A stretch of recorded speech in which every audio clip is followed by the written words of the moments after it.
ነገን ታላሚ ያደረጉ በተሻጋሪ እይታ የተዋጁ የልማት ፕሮጀክቶችን ብቻ መንደፍ በቂ ብቻ ያልሆነበት ጊዜ ላይ እንገኛለን። ለትውልድ የሚተርፍ አሻራን በማኖር ሂደት ውስጥ ቁርጠኛ የአመራር ብቃትም መሰረታዊ ሆኖ የሚጠቀሰውም ለዚሁ ነው። ሁለንተናዊ የሀገር ልማት በማረጋገጥ ጉዞ ውስጥ ሰፊውን ሚና የሚጫወተው የአመራር አካልም የተገቡ የልማት ቃሎችን ይፈጽም ዘንድ በፍጥነት በጥራት ሰርቶ ያጠናቅቅም ዘንድ ይጠበቃል። የአመራር እሳቤ ለዓላማ የተገዛ በዓላማ የሚሰራ ክሊክ የማይሰበስብ የሚሰራ የሚያበረታታ ከቢሮ ወጥቶ የሚሰራ የማይኮፈስ የአመራር ቲንኪንግ አቲቲዩድ አስተራር ለውጥ ያስፈልጋል።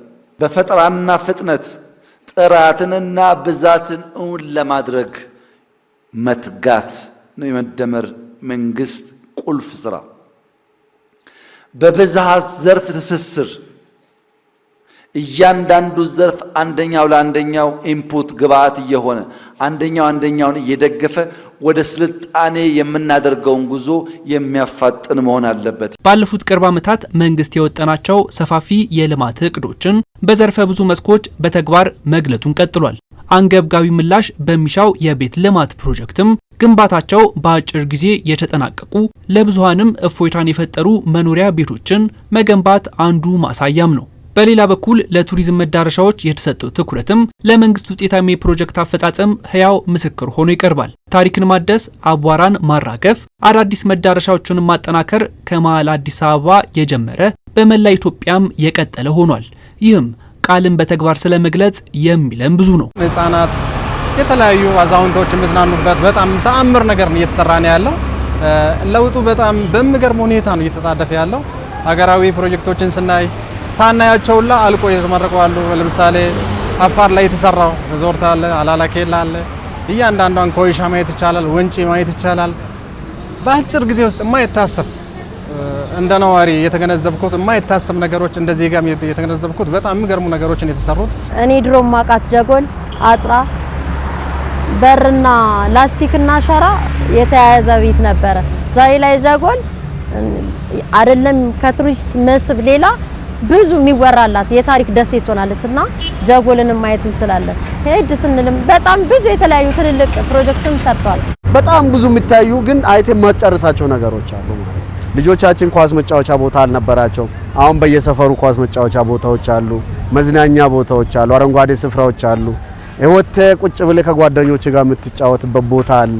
ይሄ የተሰሩት 2 አመት ሳይሞላ በ90 ቀን ትምህርት ቤት G+9 G+4 ምናምን ተጠናቆ ትምህርት ቤት ተሰርቶ ታገኛል።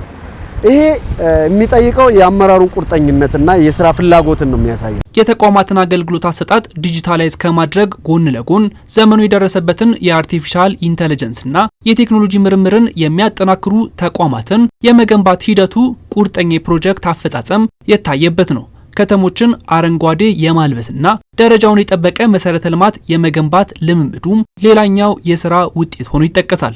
እኛ እንደ ወጣት እኔ እንደታዘብኩት ማለት ነው በአዲስ አበባ ከተማ ላይ በመላ ሀገሪቷ ላይ በከተማ በገጠር ላይ እየተሰሩት ያሉ ፕሮጀክቶች ደስታ የሚሰጡ ናቸው።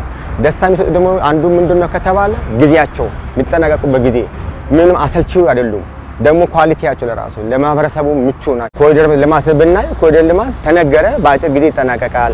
የከተማ ውበት ስናይ በብዙ ቦታ ላይ የከተማ ውበት ማስዋብ ላይ በአጭር ጊዜ ትላልቅ ፕሮጀክቶች እየተተገበሩ ናቸው። ህዝብ አሁን ባለሀብቶች መንግስት ጋር ተባብሮ ይሰራሉ። መንግስት ያሰበውን ነገር አንድ ባለሀብት ወስዶ ይሰራል። እንደዚህ አይነት ነገሮችን ስታይ በቃ በትክክለኛው መንገድ ላይ ነን ያለነው።